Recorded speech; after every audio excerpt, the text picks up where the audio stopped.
Ya, kami dari kelompok 5 yang membuat aplikasi prokrastinasi yang akan diujikan kepada mahasiswa kampus Teknik Goa. Ya, perkenalkan, nama saya Yakib, NIM D4211438. Hermawan Zafrin, NIM D4211414. Saya Windastianti, NIM D4211415. Perkenalkan, nama saya Inka Husni Malisa, NIM D421141517. Perkenalkan, nama saya Rifki Dasmito, NIM D421141502. Perkenalkan, nama saya Mas Setiadi, NIM D421141506. Itu adalah perkenalan dari kelompok kami, kelompok 5.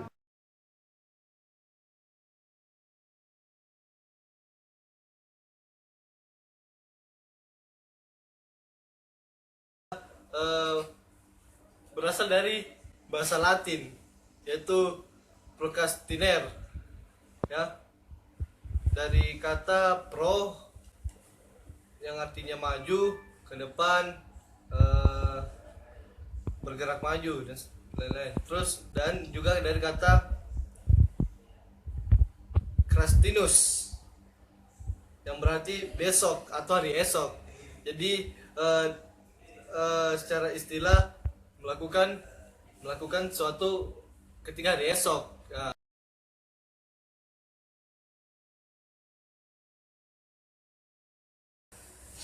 Kita tahu sekarang mahasiswa tuh sangat sering berprokrastinasi, apalagi mahasiswa yang sudah tua, mahasiswa tua yang semester 3 ke atas, semester 4, semester 5, semester 6 dan seterusnya.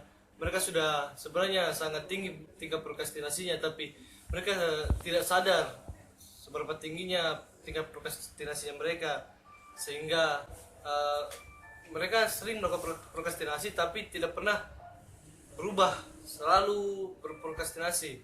Sehingga saya dengan teman-teman saya, satu kelompok saya, ingin berinovasi membantu mahasiswa sekarang untuk bisa mengetahui seberapa banyak prokrastinasi mereka.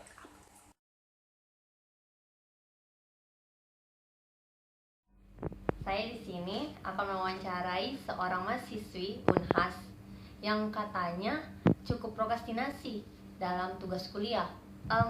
Apakah benar kamu cukup prokrastinasi ya dalam hal pengumpulan tugas-tugas kuliah? Iya, betul sekali. Saya orangnya suka menunda-nunda dalam pekerjaan tugas. Kira-kira apa yang menyebabkan kamu bisa menjadi prokrastinasi dalam tugas-tugas kuliah ini? Sejujurnya saya orangnya malas gerak. Terus yang kedua itu, kalau saya sudah di depan laptop nonton drama Korea, saya sangat malas mengerjakan yang lain. Dan dari permasalahan inilah timbul ide dari kami kelompok 5 untuk membuat aplikasi kalkulator prokrastinasi. Terima kasih.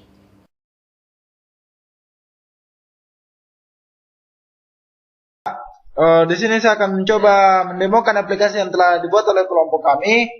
Yang pertama, klik F5 atau start. Sini ada interface dari aplikasi kami untuk full screen, tinggal tombol itu, dan saya untuk untuk aplikasinya segini saja. Sini ada selamat datang, logo dari aplikasi kami, dan coba aplikasi. Di sini kita bisa memasukkan nama kita. Saya coba memasukkan nama Yakib, umur 15 tahun alias 20 tahun, 19. Maaf, baru 19 tahun ternyata. Jenis kelamin, masukkan laki-laki. Bagi Anda yang berperempuan, masukkan jenis kelamin perempuan ya. Lanjutkan. Nah, data telah tersimpan, otomatis data kita tersimpan dalam database. Di sini ada peraturan pengisian. Yang pertama, bacalah dengan seksama dan teliti. Yang kedua, tidak ada jawaban benar dan tidak ada jawaban salah. Semuanya jawaban dihargai. Jadi, pada jawaban ini tidak harus kau jawab benar dan tidak harus kita jawab salah. Semuanya jawaban pasti dihargai. Bacalah dan pahamilah pertanyaan berikut dengan teliti. Kemudian pilihlah salah satu jawaban yang sesuai dengan keadaan diri Anda. So, buat itu seperti diri Anda. Jadi jangan ada kebohongan di antara kita. Pilihlah salah satu jawaban yang ada. Ya, keterangannya sangat sesuai. Berarti jika ada pertanyaan, dijawab dengan sangat sesuai. Ketika pertanyaan itu mirip yang kita jawab sangat sesuai, sesuai untuk S, kurang sesuai untuk KS, tidak sesuai untuk TS, dan sangat tidak sesuai untuk STS. Ya, saya ulangi lagi. Sangat sesuai, sesuai, kurang sesuai, tidak sesuai, dan sangat tidak sesuai. Next, lanjutkan. Saya mulai belajar setelah saya melakukan hal-hal yang saya inginkan. Saya mulai belajar setelah saya melakukan hal yang saya inginkan. Ya, sesuai. Saya rasa sangat sesuai buat saya. Saya lebih senang menghabiskan waktu bermain dengan teman daripada belajar di rumah. Ya, sesuai. Saya tahu bahwa belajar itu sangat baik, namun saya lebih suka menghabiskan waktu dengan bersantai. Ya, kurang sesuai. Karena tidak sependapat dengan pemikiran saya. Membaca buku pelajaran sangat penting untuk menambah wawasan, sehingga saya memanfaatkan waktu untuk membaca buku. Ya, kurang sesuai. Saya segera mengerjakan soal ujian yang telah diberikan. Ya, kurang sesuai. Biasanya saya mengerjakan, biasanya tidak. Biasanya saya sebut sistem kebut semalam juga. Lanjutkan. Saya tidak takut ditegur ketika mengobrol saat ya, tidak sesuai. Saat pelajaran berlangsung saya sering bermain handphone. Ya, sangat tidak sesuai. Saya dapat menyelesaikan catatan materi pelajaran yang diberikan di dalam kelas. Saya dapat menyelesaikan catatan materi pelajaran yang diberikan. Ya, sesuai. Saya biasanya menyelesaikan. Oh, kurang sesuai. Saya akhir-akhir ini jarang mencatat. Saya pergi ke kantin sebelum mengikuti pelajaran di kelas. Saya pergi ke kantin sebelum tidak sesuai, kecuali saya lapar. Kurang sesuai. Biasanya saya biasanya ke kantin, biasanya juga tidak. Jadi kurang sesuai. Saya mencatat setiap materi pembelajaran dan teman mengajak, meskipun teman mengajak untuk ngobrol. Saya mencatat setiap mata pelajaran meskipun teman mengajak untuk ngobrol. Ya, kurang sesuai. Ya, tidak sesuai. Biasanya kalau teman ngajak ngobrol, berarti saya tidak mencatat atau kurang memperhatikan. Konsentrasi saya terbagi dan saya biasanya cenderung konsentrasi saya ke teman yang ngajak ngobrol. Ya, hasil perhitungan 68% Anda prokrastinasi. Oke, lihat hasil. Ya, 68% lumayan lah. Lihat hasil. Proses selesai. Lihat semuanya. Ya, di sini ini adalah yang sebelumnya saya kerja, Sebenarnya saya coba untuk ini coba. Saya sembarang mengisinya tanpa membaca itunya, pertanyaan questionnya. Ini adalah saya lakukan dengan baik. Jadi di sini ada nama, umur, jenis kelamin, dan hasil ini yang ada nanti pada Microsoft Access 2013. Oke, data telah tersimpan. Back.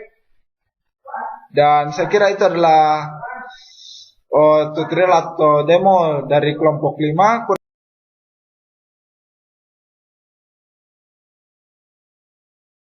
Jadi saya di sini akan menjelaskan tentang bagaimana alur pemrograman dari kalkulator prokrastinasi ini.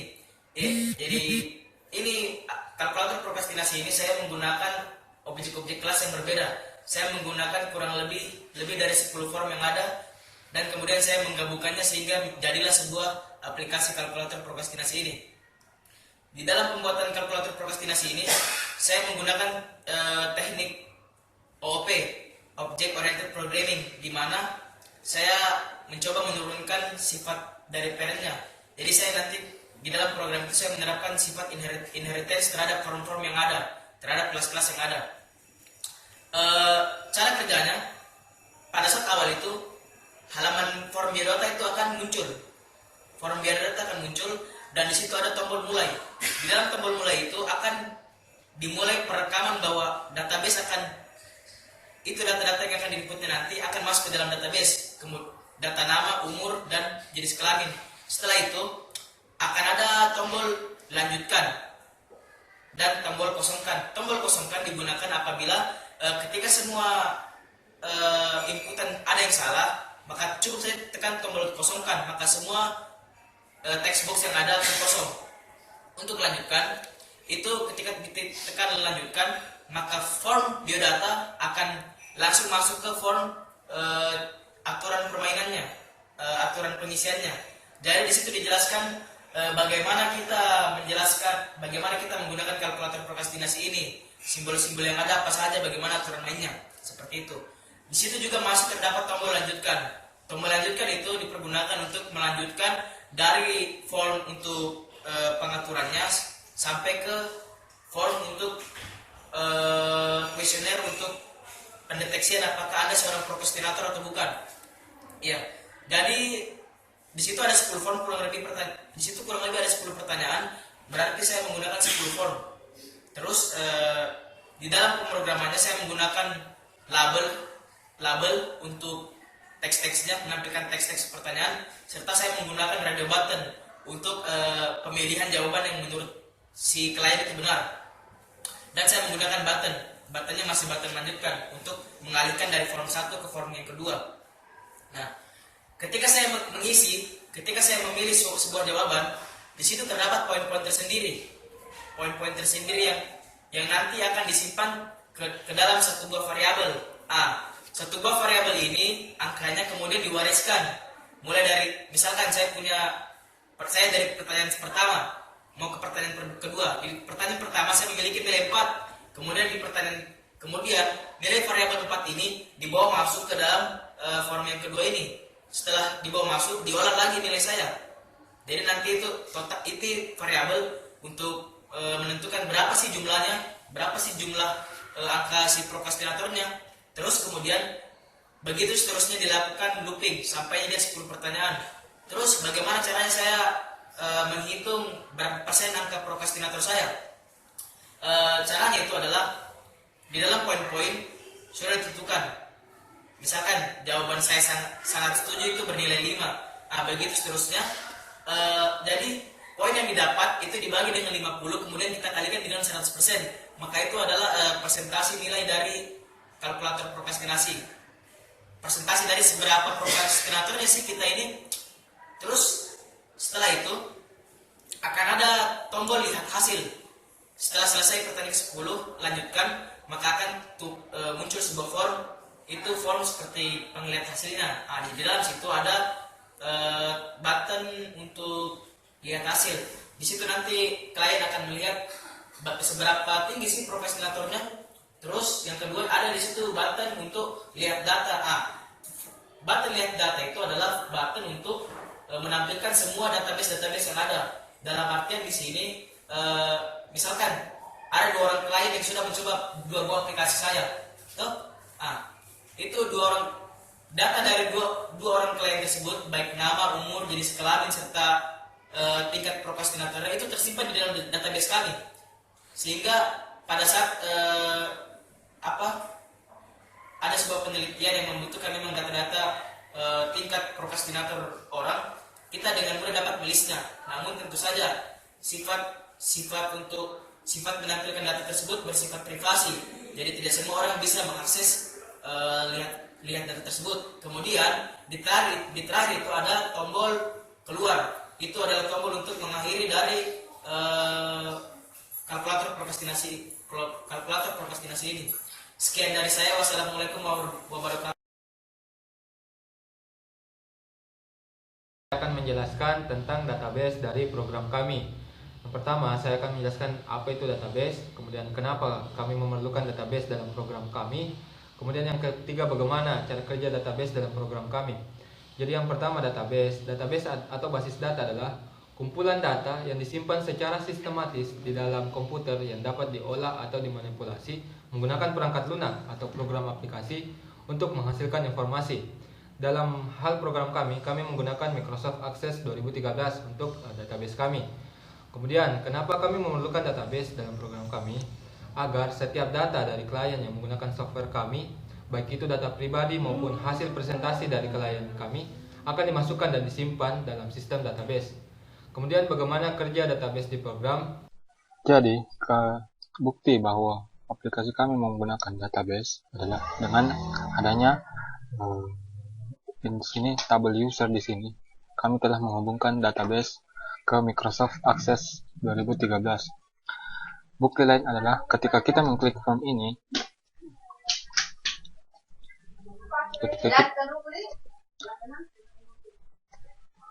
kita melihat di sini form ini, maka di sini terdapat data bindings yang menghubungkan dia ke database, di mana akan menuju ke atribut nama. Begitu pula dengan umur dan jenis kelamin. Jadi setiap pengisian yang diisi dalam form ini akan masuk ke dalam Microsoft Access yang telah kami buat di sini. Nah, ini adalah nama tabel kami, nama tabel user.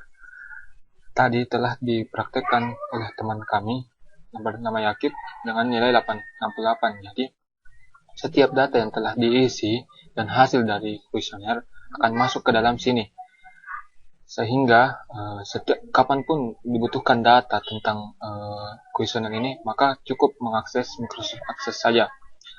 Selain itu, di aplikasi kami juga tersedia database yang bisa dilihat secara langsung. Ketika kita klik lihat semua. Nah, data yang ada di sini itu sama dengan data yang ada di sini. Itu disebabkan karena ini saling berhubungan dan Assalamualaikum warahmatullahi wabarakatuh. Salam kenal dari saya, Jamaludin, NIM D42114311. Nah, mendengar penjelasan dari teman-teman saya tadi, maka Anda mungkin bertanya-tanya, apa sih kelebihan dari produk ini? Nah, Anda sekarang bertemu dengan orang yang tepat untuk mengetahui apa kelebihan dari kalkulator prokrastinasi ini. Oke, jadi silakan simak yang saya jelaskan. Pertama, kelebihannya itu adalah kita bisa menggunakannya secara offline. Selain online, di kalkulator prokrastinasi.esy, Anda bisa menggunakan aplikasi ini secara offline dan tentunya secara real time. Jadi Anda bisa menghitung selain diri Anda bisa menghitung tingkat prokrastinasi dari teman-teman Anda, keluarga Anda, dan komunitas-komunitas Anda. Selain itu, Anda juga bisa menggunakannya untuk merekrut karyawan-karyawan yang potensial, di mana karyawan ini jika Anda membutuhkan karyawan yang tidak mengulur waktu lagi di pekerjaan Anda akan lebih efisien dan lebih efektif. Kelebihan yang kedua adalah dia itu mempunyai tampilan yang user friendly dan sangat mudah dimengerti. Kami mendesain produk ini, kami mendesain aplikasi ini dengan sangat simple, sehingga pengguna baru pun akan mudah mengerti dan Anda akan terhibur dan tidak mudah bosan. Kemudian yang ketiga, kalkulator prokrastinasi ini dapat menghitung tingkat prokrastinasi Anda sebesar 99%, artinya mendekati 100% pemirsa. Karena tes ini diambil dari tes ini kami bekerja sama dengan jurusan psikologi yang dari kampus ternama di Indonesia, dan tentunya hasilnya ini terpercaya. Jadi Anda tidak usah ragu lagi untuk menggunakan aplikasi ini. Ini cukup aman dan cukup terpercaya. Nah, itu mungkin sebagian dari kelebihan-kelebihan ini. Jika Anda ingin mengetahui kelebihan ini lebih lanjut, mengetahui kelebihan produk ini lebih lanjut, silakan coba rasakan produk kami sendiri. Nah, sekian dari saya. Assalamualaikum warahmatullahi wabarakatuh. Setelah melihat beberapa penjelasan dan uraian-uraian yang lengkap mengenai apa dan bagaimana sebenarnya aplikasi kalkulator prokrastinasi itu, nah, aplikasi ini tentunya akan sangat berguna bagi narasumber kami untuk mengetahui tingkat prokrastinasi yang ada dalam dirinya. Dengan adanya kalkulator ini, narasumber nantinya narasumber ataupun para mahasiswa yang suka menunda-nunda tugasnya nantinya akan dengan sadar untuk mengintrospeksi dirinya sendiri agar tidak lagi menunda-nunda tugasnya. Karena jika kita terus-menerus menyimpan atau memelihara sikap-sikap seperti ini, nantinya itu yang akan membahayakan atau merugikan diri kita karena kita tidak bisa mengatur waktu dengan baik. Nah, itulah penjelasan mengenai aplikasi kalkulator prokrastinasi yang dibuat oleh kelompok 5. Sekian dan terima kasih. Assalamualaikum warahmatullahi wabarakatuh.